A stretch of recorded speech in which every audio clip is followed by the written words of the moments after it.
juga di situ. Kan, woi Zaitun itu emang pintar, everybody, you know kali.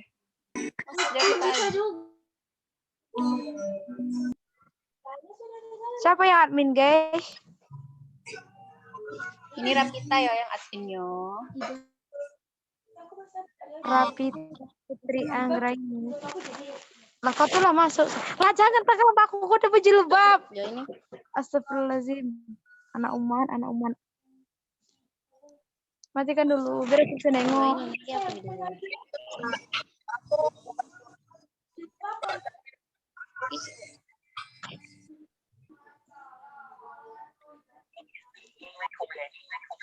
Apa bahasa tuh? Aku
Realme C1 siapa, Beb?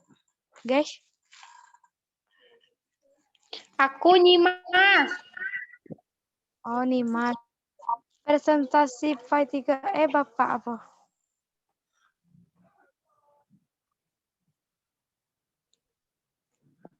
Nimas. Pak. Iya. Tulis B nama dah.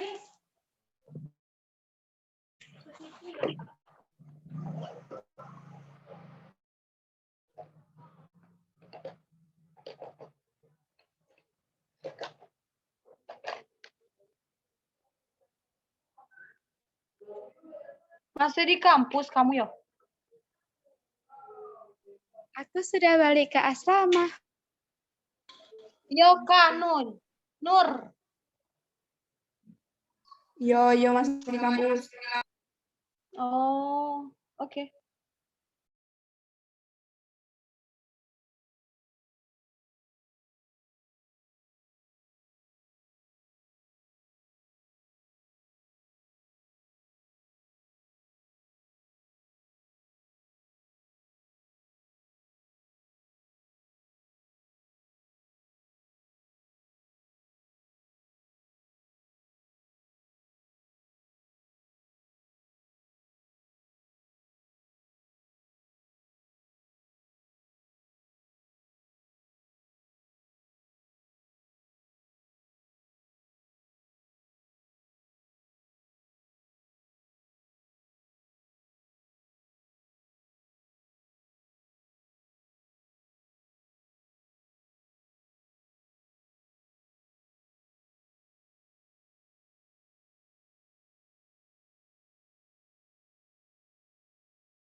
Baiklah. Jauh kan dikit. Mati jadi kuliah gara-gara kau tuh. Baiklah. Assalamualaikum warahmatullahi wabarakatuh. Waalaikumsalam warahmatullahi wabarakatuh. Di sini saya selaku moderator kelompok 1 akan mempresentasikan hasil diskusi saya tentang media dan teknologi.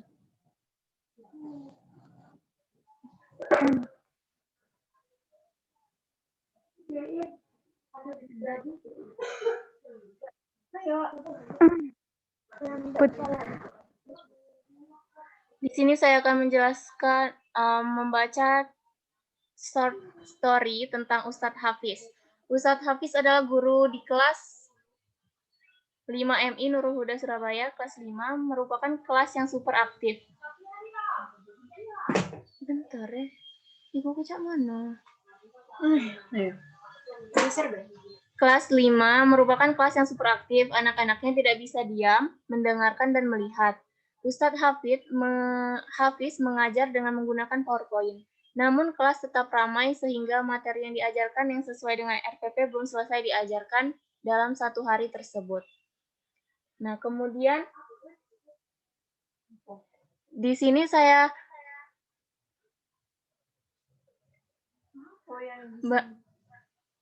baiklah, selanjutnya pertanyaan dari teman-teman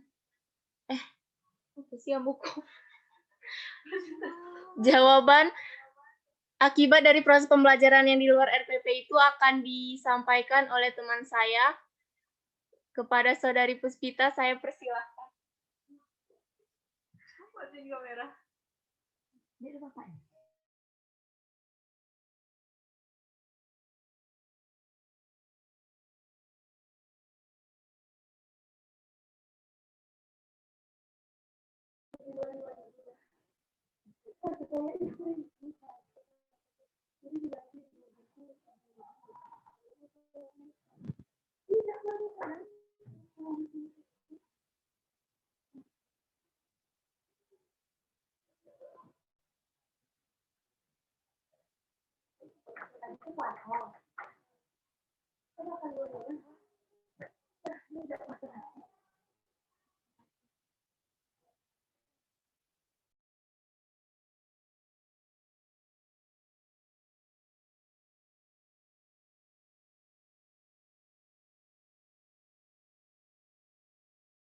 Bagaimana? Apakah Saudari Puspita ada?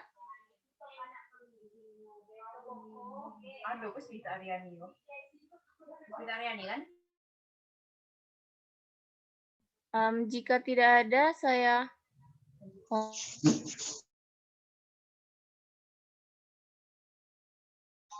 Baiklah, maaf moderator, tadi ada gangguan sinyal sedikit.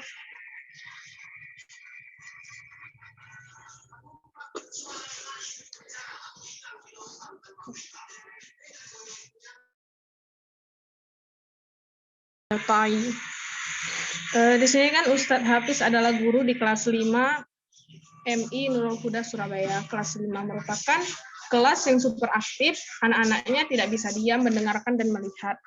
Nah, Ustadz Hafiz mengajar dengan menggunakan PowerPoint atau PPT. Namun, kelas tetap ramai sehingga materi yang diajarkan yang sesuai dengan RPP belum selesai diajarkan dalam satu hari tersebut.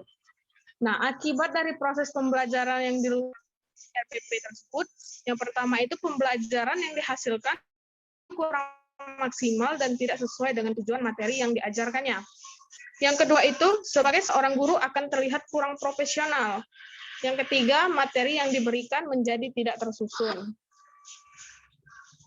Media yang tepat dan karakteristik anak yang tepat dalam short story tersebut, media yang tepat digunakan adalah media audio visual. Karena di umur anak yang masih kelas 5 SD tersebut merupakan hal-hal yang unik dan menarik, sehingga mereka akan menjadi tertarik dengan hal yang disajikan oleh pengajar atau oleh seorang guru tersebut. Prosedur pemilihan media itu yang pertama itu ada memberikan informasi pembelajaran dengan cara yang unik dan bertujuan untuk menarik perhatian. Di sini agar seorang anak atau seorang murid itu tidak terlihat bosan untuk belajar seperti itu. Yang kedua itu Ustadz Hafiz dapat menggunakan media audiovisual untuk membantu dalam mengajarnya. Yang ketiga, dalam kegiatan belajar ini, Ustadz Hafiz dapat menggunakan strategi kognitif dan efektif, sehingga dapat mengetahui sejauh mana sih pengetahuan anak didik mengenai pembelajaran tersebut. Yang keempat itu, Ustadz Hafiz juga harus melihat kondisi fasilitas yang ada, agar perencanaan belajar tersebut dapat belajar dengan baik. Seandainya itu, kita itu harus melihat fasilitas kelasnya terlebih dahulu jika ingin menggunakan PowerPoint yang menggunakan proyektor, itu kita lihat apakah di fasilitas kelas tersebut ada proyektor atau tidak.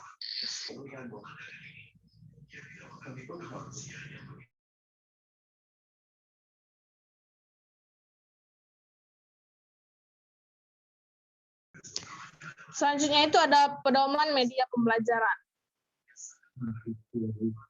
Di situ bisa teman-teman lihat ada diagramnya,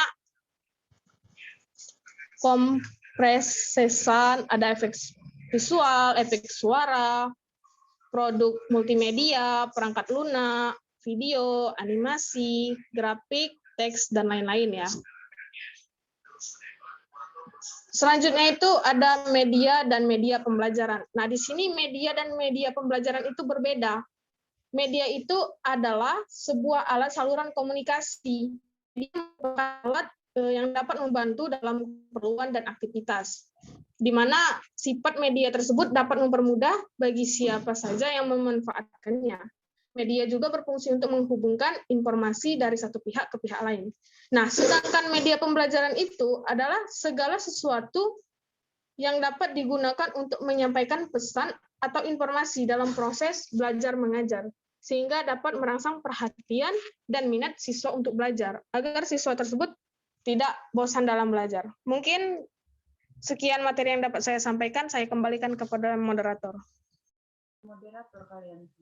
Baiklah, terima kasih. Selanjutnya kepada Saudari Noviana untuk menjelaskan tentang fungsi dari media.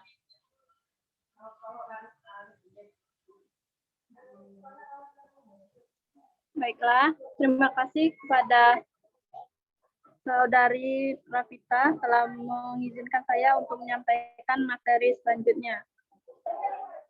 Fungsi media yang pertama itu sebagai sumber informasi dan pengetahuan.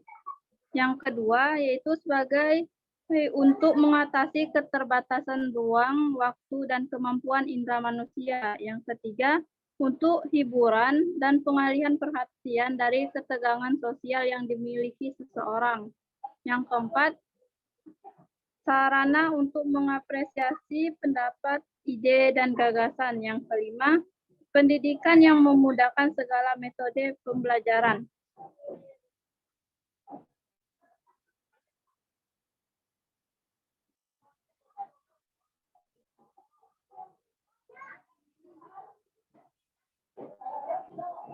Mungkin itu saja dari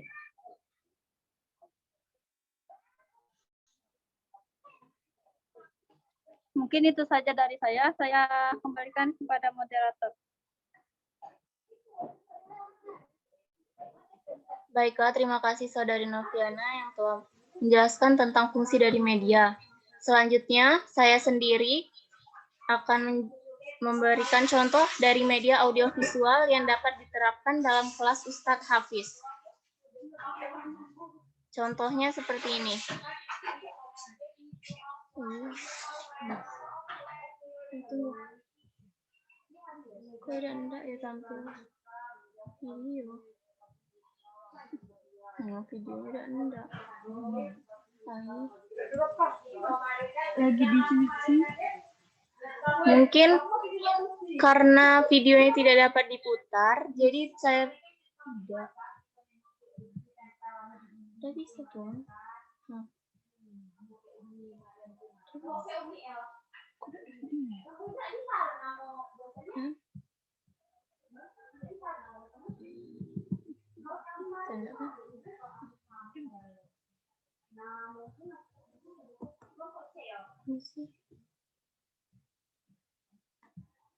Baiklah, berhubung videonya tidak dapat diputar, saya minta maaf kepada teman-teman.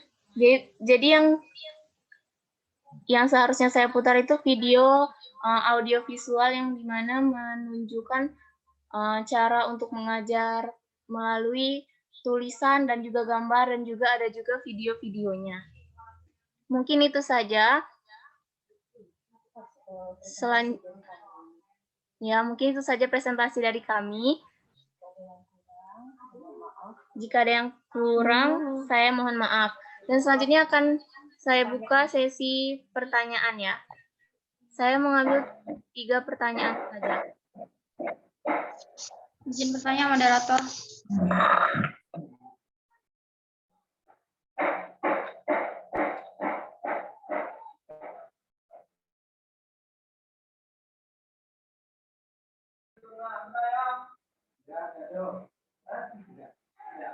Baiklah, kepada Saudari Rahma Sangkut saya persilahkan.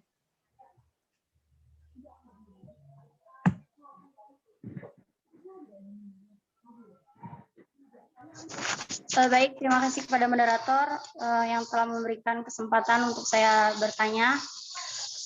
Jadi tadi kan sudah dijelaskan tentang media pembelajaran. Yang mana media pembelajaran itu adalah segala sesuatu yang dapat digunakan untuk menyampaikan pesan atau informasi dalam proses belajar mengajar sehingga dapat merangsang perhatian dan minat siswa untuk belajar. Menurut kelompok kalian,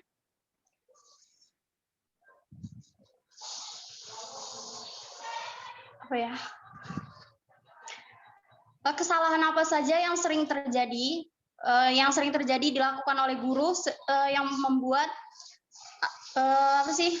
minat siswa belajar itu biasanya down gitu. Mungkin hanya itu saja, moderator. Sekian, terima kasih.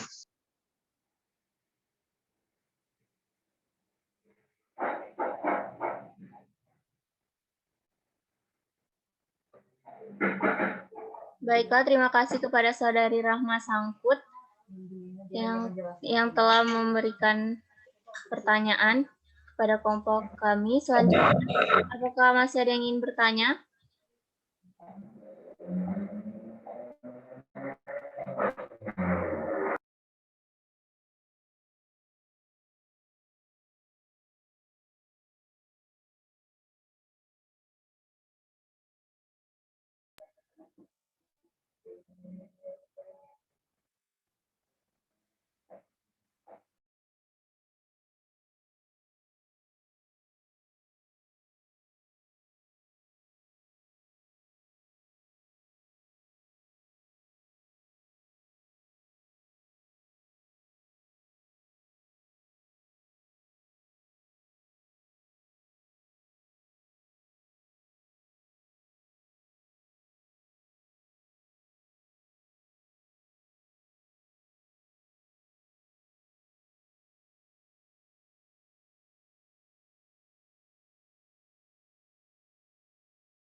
Bagaimana? Apakah masih ada yang ingin bertanya? Izin bertanya, moderator. Baiklah, kepada Saudari Pati, saya persilakan untuk bertanya. Terima kasih, moderator. Tadi sudah dijelaskan tentang pembelajaran tentang RPP. Yang saya ingin tanyakan, bagaimana perencanaan pembelajaran yang ideal menurut tuntunan kurikulum yang berlaku? Sekian, moderator. Boleh diulangi sekali lagi, Saudari Pati? Bagaimana perencanaan pembelajaran yang ideal menurut tuntunan kurikulum yang berlaku?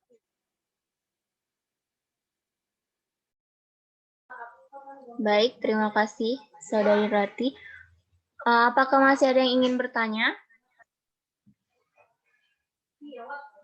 mengenai media pembelajaran ini?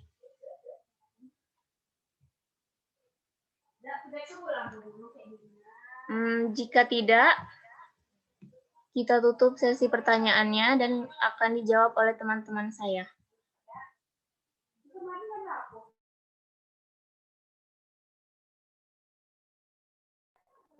Masih bisa bertanya, moderator?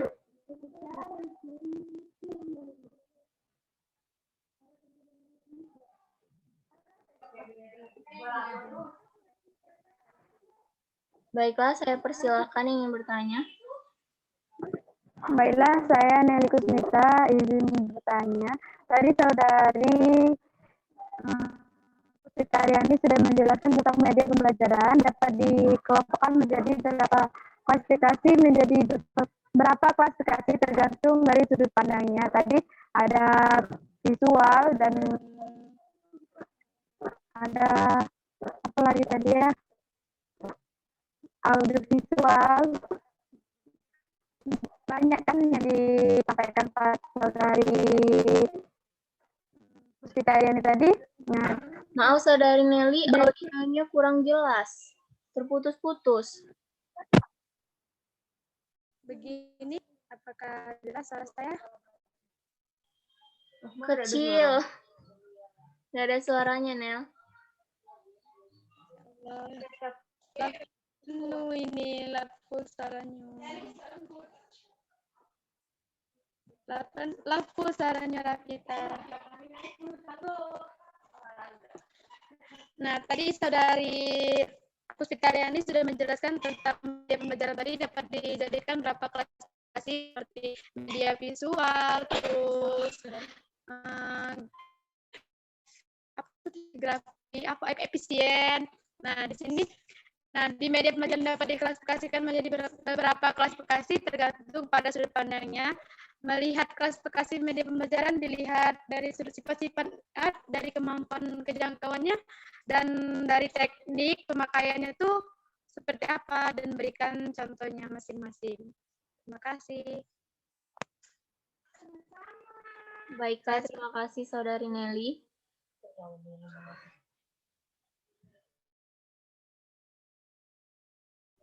Selanjutnya untuk pertanyaan dari kalian akan dijawab oleh teman-teman saya.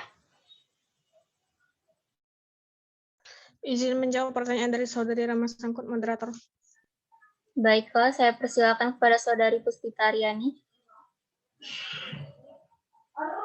Baiklah, terima kasih kepada moderator yang telah memberi waktu saya untuk menjawab pertanyaan dari Saudari Rama Sangkut.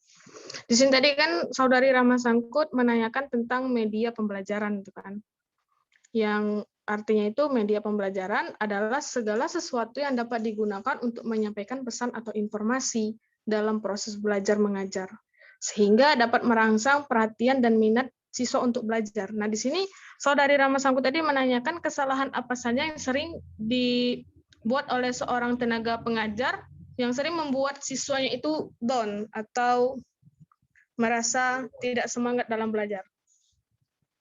Yang pertama itu kesalahan dari seorang pengajar itu tidak adanya kesiapan ketika mengajar. Maksudnya di sini dia itu mengajar namun dia belum memahami apa materi yang diajarkannya.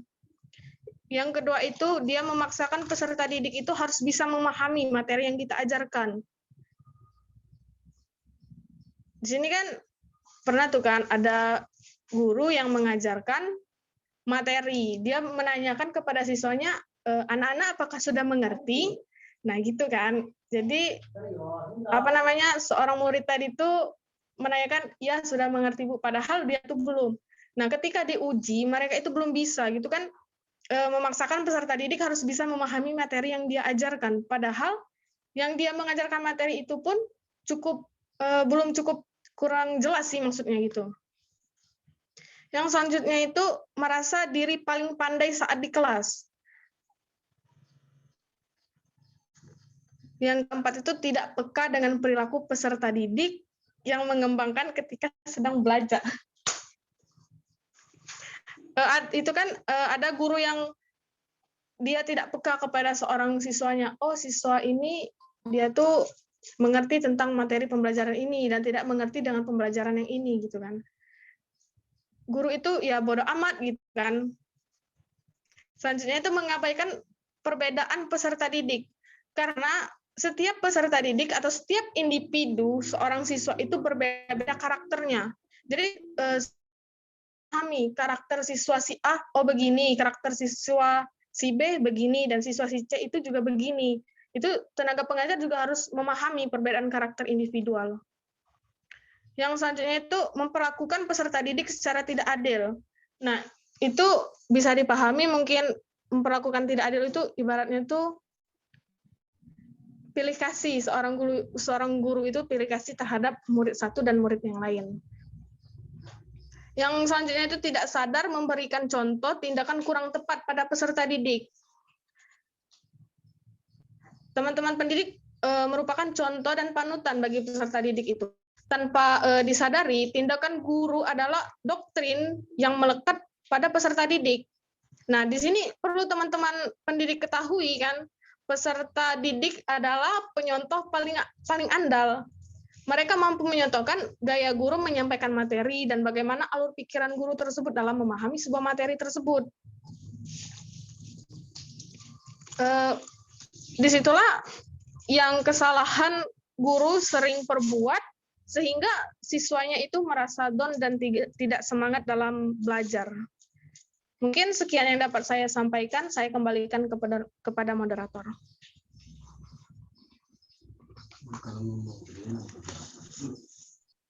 Baiklah, terima kasih kepada Saudari Puspita Aryani yang telah menjawab pertanyaan dari Rama Sangkut.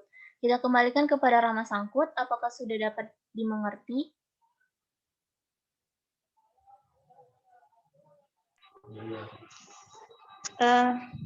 Sudah bisa dipahami, terima kasih kepada pemateri dan juga moderator. Baiklah, terima kasih. Selanjutnya pertanyaan dari Saudari Pati akan dijawab oleh Saudara Iksan Ramadhani. Kepada Saudara Iksan Ramadhani, saya persilakan. Bisa diulangi soalnya dulu, moderator?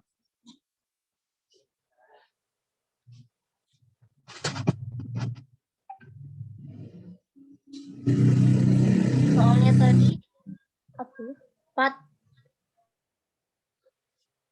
Saudari Pati. Saya ulang lagi pertanyaan saya. Bagaimana perencanaan pembelajaran yang ideal menurut kurikulum yang berlaku?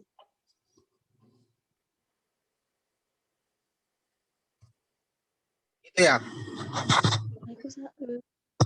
Baiklah, menurut saya di sini rencana pembelajaran yang ideal itu merupakan pembelajaran yang mampu mendorong kreativitas anak secara keseluruhan, membuat siswa aktif, mencapai tujuan pembelajaran secara efektif, dan berlangsung dalam menyenangkan. Selain itu, pembelajaran yang ideal berarti tercapainya tujuan dari suatu pembelajaran. Namun pada era new normal, tentunya pembelajaran yang ideal adalah tantangan tersendiri bagi sekolah dan guru, murid, serta orang tua.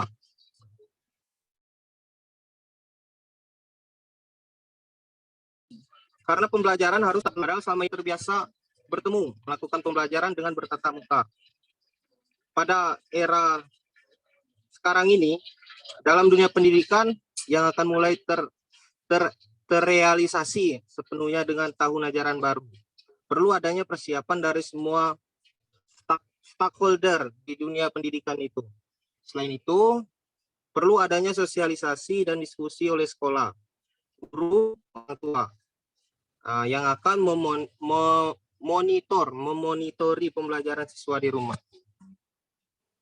Agar terjadi pembelajaran yang ideal di era sekarang, ada beberapa hal yang perlu disiapkan. Yang pertama, menggunakan platform sebagai pembelajaran daring. Jadi itu lebih menggunakan seperti online, yang tepat atau sesuai dengan siswa, atau pembelajaran juga bisa dilakukan secara luring di luar jaringan.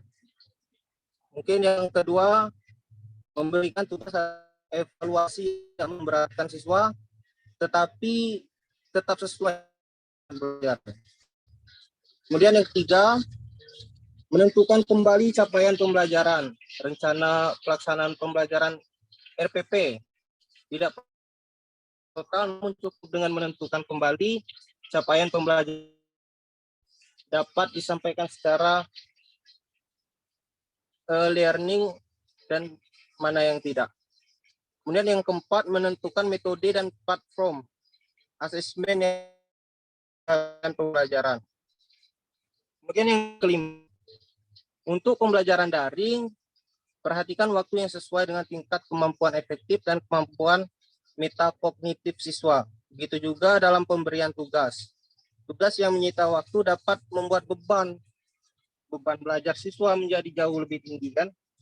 Kemudian yang keenam, selalu memberikan motivasi pada siswa agar tetap bersemangat dalam belajar, walaupun melalui pembelajaran jarak jauh, seperti pada sekarang ini, kan? Kemudian yang ketujuh, selalu berkomunikasi dengan orang tua dan murid untuk mengetahui kendala yang dihadapi siswa selama melakukan pembelajaran di rumah. Kemudian yang kedelapan, karena pembelajaran online berorientasi pada siswa dan siswa, dituntut untuk lebih efektif. Buatlah tugas yang bersifat open-minded atau tugas yang mengutamakan untuk mendorong siswa lebih banyak mengalami atau berbuat atau mengamati, melakukan interaksi, komunikasi, dan umpan balik dalam mengonstruksi pengetahuan sehingga siswa dapat belajar secara bermakna. Jadi beberapa poin di atas merupakan cara yang dapat dilakukan pada sekarang ini yang menurut saya ideal. Mungkin itu saja moderator. Dan terima kasih. Baiklah, terima kasih kepada Saudari Iksan Ramadhani. Kita kembalikan kepada penanya tadi, Rati Afrida, apakah sudah dapat dimengerti?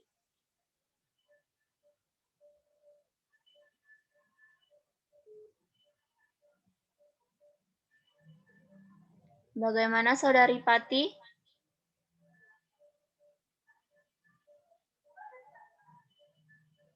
Bagaimana Saudari Pati, apakah sudah dapat dimengerti? Alhamdulillah sudah mengerti moderator. Terima kasih atas jawabannya. Baiklah, di sini apakah ada teman-teman yang ingin menambahkan pertanyaan jawaban dari Iksan Ramadhani tadi? Jika ada, saya persilahkan.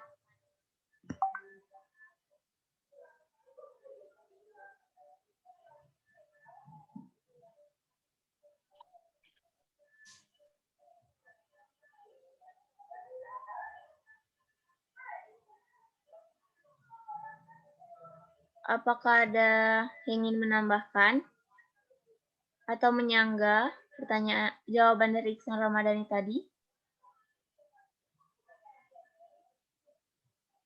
Jika tidak, kita langsung lanjut ke pertanyaan yang ketiga tadi dari Saudari Nelly. Yang akan dijawab oleh Saudari Rati. Kepada Saudari Rati, saya persilakan.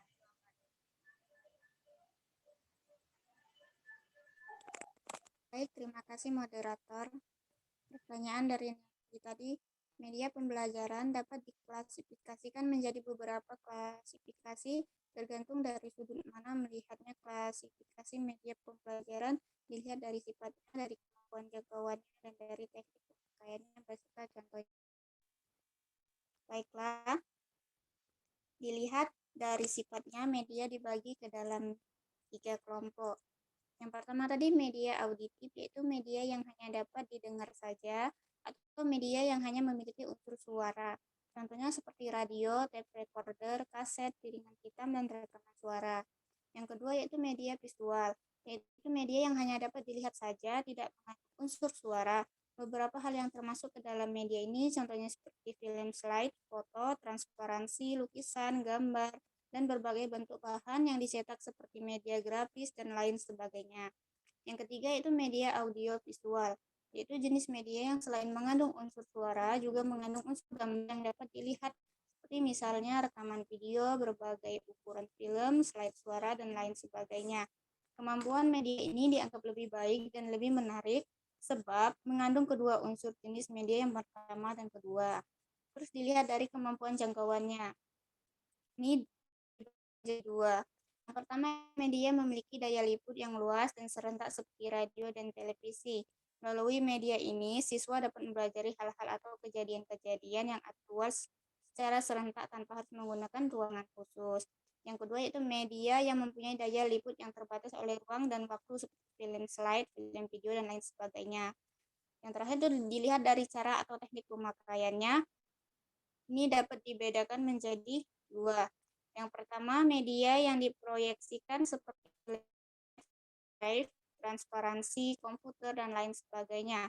Jenis media yang demikian memerlukan alat proyeksi khusus seperti film proyektor untuk memproyeksikan film slide, proyektor untuk memproyeksikan film slide, overhead projector atau OHP untuk memproyeksikan transparansi, memproyeksikan komputer.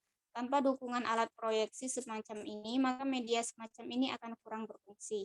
Yang kedua, media yang tidak diproyeksikan gambar, foto, lukisan, radio, dan lain sebagainya, dan berbagai bentuk media grafis lainnya. Sekian moderator. Baiklah, terima kasih kepada Saudari Rati yang telah menyampaikan jawabannya. Bagaimana Saudari Nelly, apakah sudah dapat dimengerti? Alhamdulillah sudah dapat dimengerti. Terima kasih pemateri dan moderator. Ya, baiklah, terima kasih juga. Bagaimana teman-teman, apakah ada yang ingin menambahkan jawaban dari Saudari Rati tadi?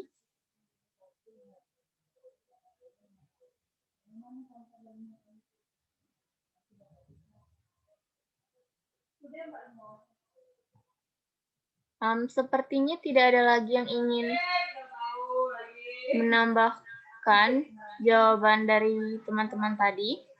Selanjutnya, karena waktunya juga masih panjang, apakah ada yang ingin bertanya? Masih ada yang ingin bertanya?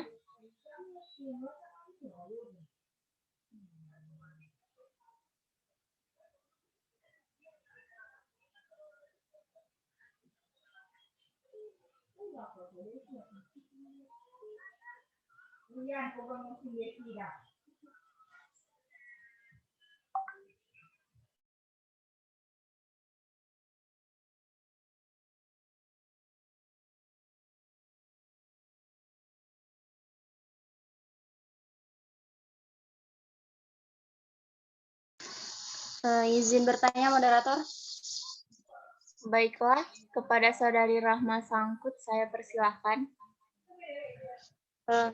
Jadi kan media itu kan sebagai perantara dalam mengajar seperti itu kan. Ini bagaimana dengan seorang guru yang sudah benar-benar memanfaatkan medianya sebaik mungkin mencari medianya tuh gurunya udah baik lah, udah oke kayak gitu kan. Tetapi di setiap kelas itu kan pasti ada yang namanya siswa atau murid itu yang bandel kayak gitu kan. Nih, bagaimana cara mengatasi hal tersebut? Karena memang siswa tersebut memang benar-benar bandel seperti itu. Sekian moderator, hanya itu saja. Terima kasih. Baiklah, terima kasih kepada Saudara Rahma Sangkut. Itu mengenai anak-anak yang bandel ya. Iya, moderator. Oke. Baik, terima Jadi kasih. cara guru mengatasinya itu kayak gimana? Kan padahal gurunya udah oke kayak gitu kan. Ya. Tapi memang benar-benar muridnya itu bandel. Oke, Iya, terima kasih moderator. Rana Sangkut. Pertanyaannya akan dijawab oleh teman-teman saya.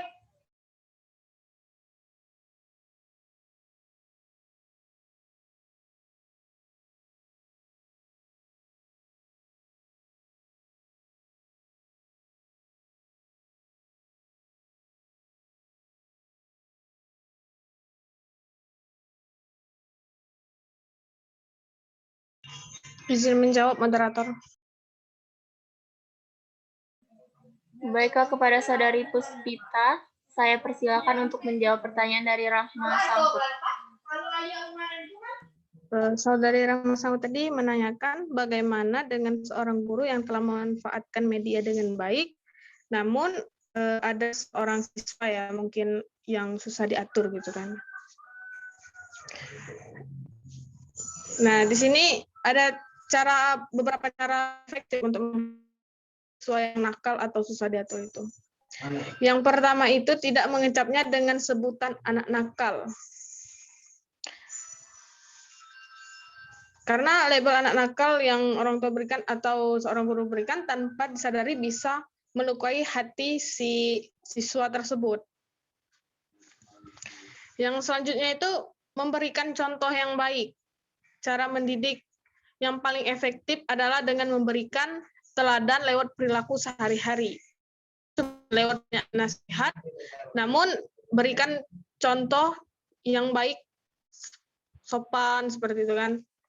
Yang ketiga itu hindari membentak seorang siswa di depan umum. Karena ya tadi kan saya katakan setiap individu itu memiliki kepribadiannya masing-masing. Ya, karena kan ada seorang siswa itu jika dia dibentak, ya terutama kan kita tuh kan, ketika kita dibentak di depan umum itu kan rasanya malu gitu kan. Ya sama seperti seorang pelajar, apalagi kalau anak-anak.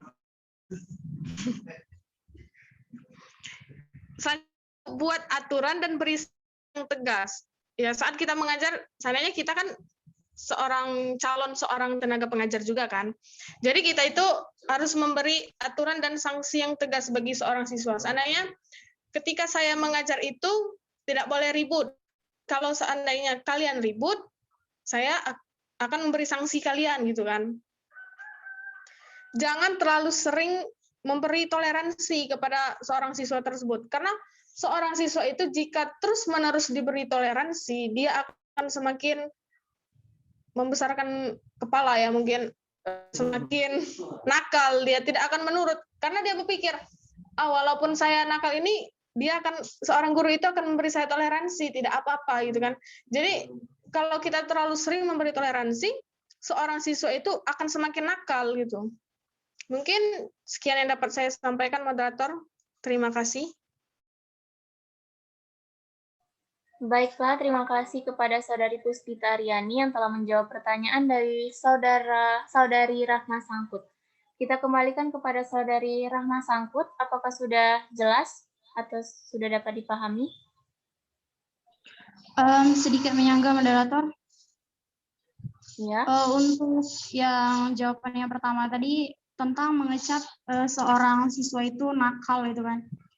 Menurut saya kalau kita nih tahu kan orangnya tuh nakal misalkan, tapi kita mengecapnya tetap dia orang baik. Justru menurut saya kalau gitu orangnya nggak bakalan berubah.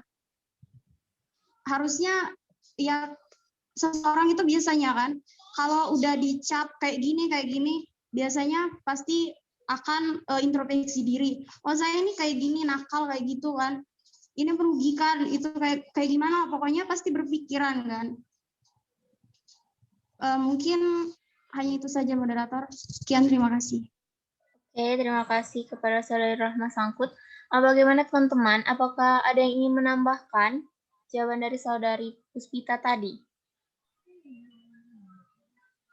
Jika ada, saya persilahkan.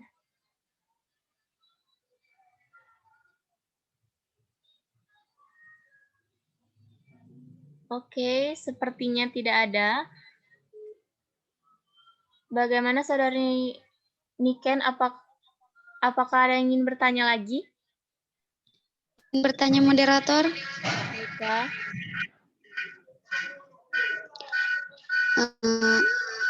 Di sini saya ingin menjelaskan bagaimana pentingnya media pembelajaran dalam proses belajar mengajar. Bagaimana sih kedudukan media pembelajaran tersebut? Gitu. Terus bedanya antara sumber belajar, media, dan alat peraga itu apa?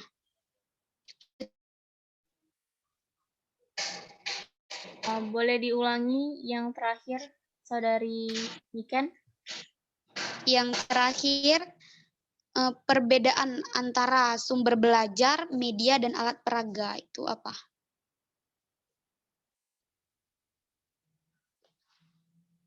Sekian moderator. Baiklah, terima kasih kepada Saudari Niken yang bertanya mengenai media pembelajaran. Selanjutnya akan dijawab oleh teman-teman saya.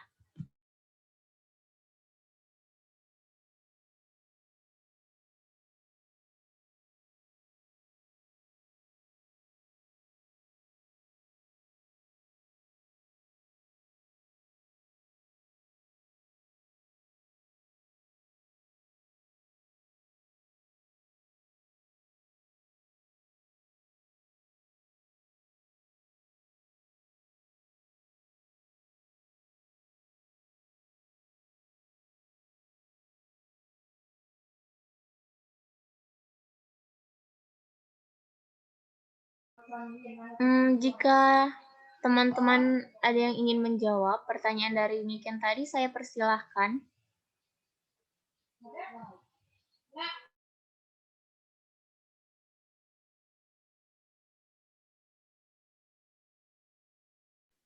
Izin menjawab moderator. Baiklah, kepada Saudari Pati saya persilahkan untuk menjawab pertanyaan dari Niken. Pertanyaannya, apa sih perbedaan media pembelajaran dan alat peraga? Jadi, media pembelajaran adalah sarana untuk memberikan perangsang bagi si belajar supaya proses belajar terjadi. Media pembelajaran adalah segala sesuatu yang jalur pesan serta dapat merangsang pikiran, perasaan, dan kemampuan si pelajar, sehingga dapat mendorong terjadinya proses belajar yang disengaja, bertujuan, dan terkendali. Sedangkan alat peraga adalah alat bantu atau benda yang berfungsi membantu proses belajar mengajar agar siswa memperoleh pengalaman konkret. Perbedaannya terletak pada peran guru atau pendidik bahwa media pembelajaran dirancang untuk bisa digunakan oleh si belajar langsung tanpa dibantu oleh guru atau pendidik. Sedangkan alat peraga membutuhkan guru atau pendidik untuk penggunaannya karena bersifat alat bantu mengajar. Demikian moderator. Mungkin itu saja. Baik, terima kasih kepada Saudari Pati. Bagaimana teman-teman yang lain? Apakah masih ada yang ingin menambahkan? Sedikit menambahkan moderator. Oke, kepada Saudari siapa yang ngomong? Puspita, saya persilahkan. Baiklah, tadi kan media pembelajaran sama alat peraga kan. Saya sependapat sama Saudari Pati tadi menyatakan bahwa media pembelajaran itu diartikan sebagai benda atau sebagai alat bantu pada proses belajar, baik di dalam maupun di luar kelas kan. Yang mengatakan media pembelajaran dirancang untuk bisa digunakan oleh si belajar langsung tanpa dibantu oleh guru atau pendidik. Sedangkan alat peraga membutuhkan guru atau pendidik untuk menggunakan alat bantu mengajar. Nah, alat bantu media pembelajaran diartikan semua benda sebagai alat bantu pada proses belajar, baik di dalam maupun di luar kelas yang menjadi perantara terjadinya proses belajar dalam berwujud perangkat lunak maupun perangkat keras, seperti PowerPoint gitu kan, efek suara, efek visualnya itu ada, animasinya, itu media pembelajaran. Nah, sedangkan alat peraga itu adalah suatu benda asli dan benda tiruan yang digunakan dalam proses belajar mengajar, yang menjadi dasar bagi tubuh berpikir abstrak bagi peserta didik. Model benda nyata yang digunakan untuk mengurangi keabstrakan matematika dinamakan alat peraga pembelajaran gitu kan. Maksudnya itu seperti alat peraga itu ketika kita belajar seperti belajar biologi tentang susunan kerangka tengkorak, itu kan ada alat peraganya tuh kan, ada tengkoraknya. Oh ini tulang ini, oh ini tulang ini. Mungkin seperti itu. Kalau media pembelajaran tadi sudah saya jelaskan bahwa itu berupa seperti PPT gitu kan. Contoh kecilnya saja. Mungkin sekian yang dapat saya sampaikan, moderator. Oke, terima kasih kepada Saudari Puspita Aryani. Selanjutnya, Saudari Noviani yang akan menambah jawaban dari teman-teman tadi. Pada Noviani, saya persilahkan. Baiklah, terima kasih kepada Saudari Rapita. Saya akan sedikit menambahkan jawaban dari pertanyaan Niken tadi. Pertanyaan perbedaan sumber belajar, media belajar, dan alat peraga. Ada pertanyaan sebelum yang itu, ada pertanyaan lagi yang awalnya. Jelaskan bagaimana pentingnya media pembelajaran dalam proses belajar mengajar. Bagaimana sih kedudukan media pembelajaran itu?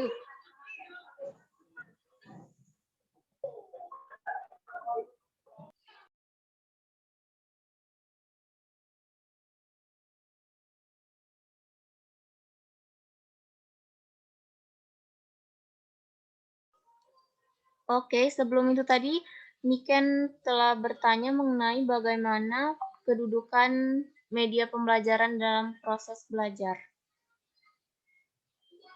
Itu akan disampaikan oleh teman saya. Iya, dan bagaimana pentingnya?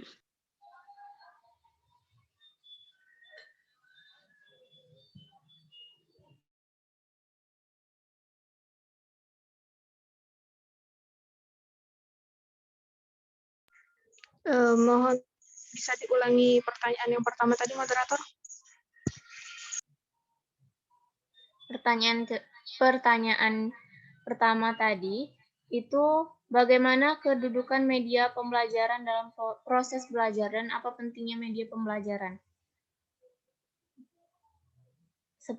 Seperti itu bukan, Niken? Iya, moderator. Sedikit Oke, kepada Saudari Puspita saya persilakan. Jadi kan bagaimana kedudukan media pembelajaran dalam proses belajar gitu kan, kurang lebih.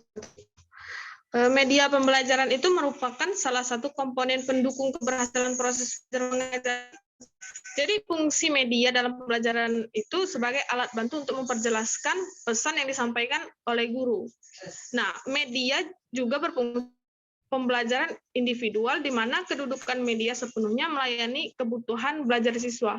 Jadi di sini kedudukan media pembelajaran itu sangat penting dalam proses belajar mengajar.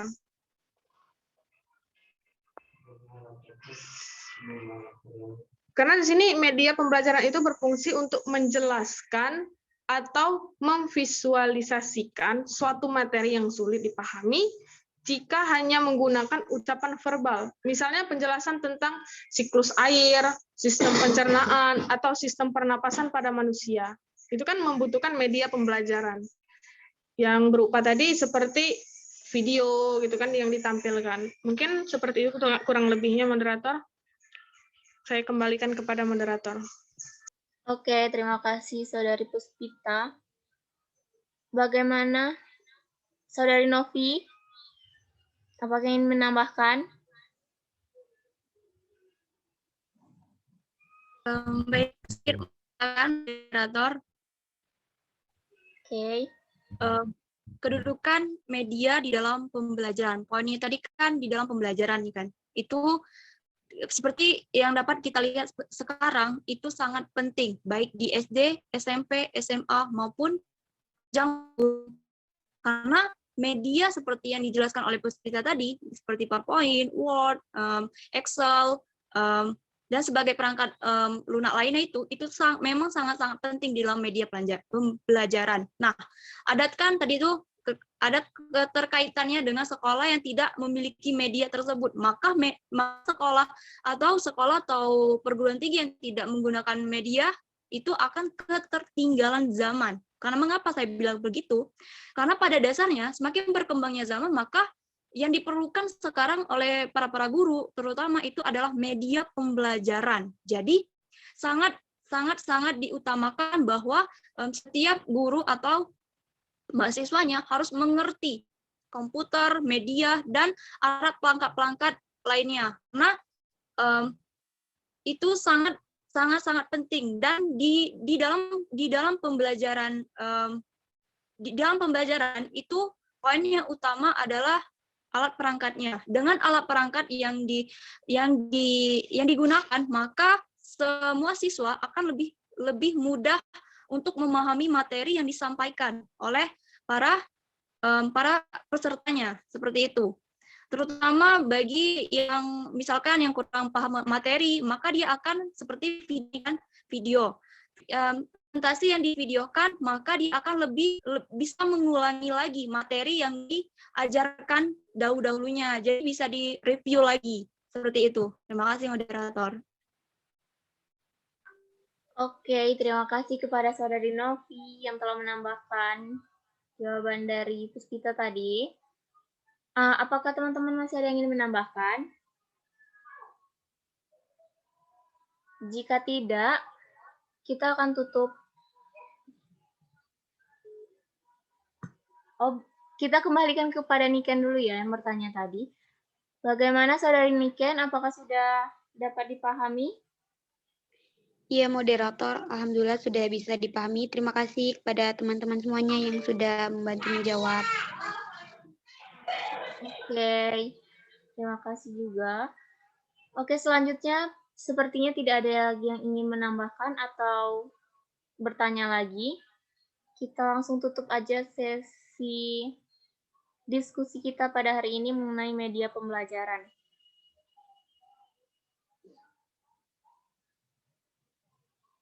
Baiklah, dapat disimpulkan di sini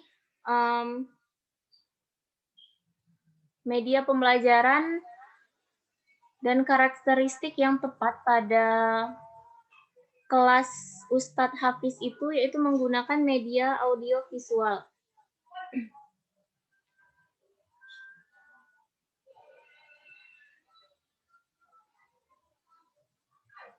Karena di mana Ustadz Hafiz itu kan mengajar dengan